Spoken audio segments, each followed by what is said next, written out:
Algérie, le général Gaïd Salah engage un bras de fer avec le peuple. Gaïd Salah dégage. Le général vice-ministre de la Défense et chef d'état-major, est à son tour la cible des manifestants algériens qui battent le pavé par millions chaque vendredi dans les grandes villes et jusque dans les INS les plus reculés du pays pour une rupture radicale avec un régime totalitaire et corrompu. Bouteflika sorti par la petite porte, Gaïd Salah est subitement devenu l'homme fort de l'État. Ses premiers discours hebdomadaires, mielleux et enrobés d'une superbe langue de bois, sacralisent les relations entre l'armée et le peuple. Les Algériens y croient. Ils s'attendent à le voir accompagner le mouvement populaire sur le chemin d'une deuxième république.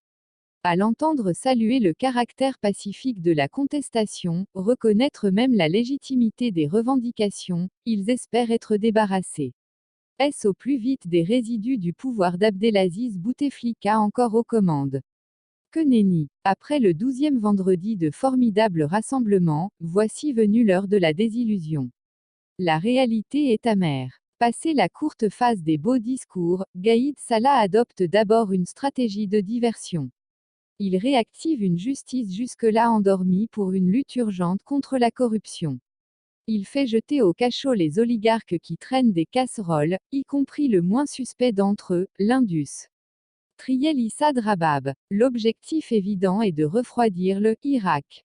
Peine perdue, les Algériens continuent à vendrédir massivement. Qu'à cela ne tienne, le général ne désarme pas. Il durcit le ton. Fini les belles paroles sur les relations historiques avec le peuple, sur sa noblesse. Le chef d'état-major passe à la stratégie de la terreur en brandissant le spectre de la menace sur l'armée. Il règle ses comptes avec des comploteurs désignés, contre l'autorité militaire et contre l'État, c'est des Bouteflika et les deux ex-patrons des renseignements. Ils dorment à présent en prison. Dans la foulée, il fait également embastiller Louisa Hanoun, dirigeante du Parti des travailleurs PT. On lui reproche de supposer relations étroites avec ses conspirateurs. Mais c'est en réalité son offensive politique contre le général que l'on veut surtout neutraliser. Hanoun dénonce à haute voix un scénario à l'égyptienne, elle appelle à y faire barrage en poursuivant la mobilisation. Sournoise, mais non moins évidente, la stratégie de la terreur se confirme sur le terrain. Les gendarmes bloquent l'accès à la capitale les jours de manif. Les policiers sont à deux doigts de réprimer.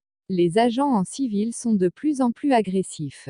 Le climat est tendu lors des rassemblements. Une chose est sûre, les troupes sont suspendues à des ordres qui pourraient tomber par surprise. En fait, le général Gaïd Salah engage désormais une épreuve de bras de fer avec le peuple algérien. Son objectif est de briser l'élan du mouvement, de passer en force pour parvenir à imposer les élections présidentielles programmées le 4 juillet prochain.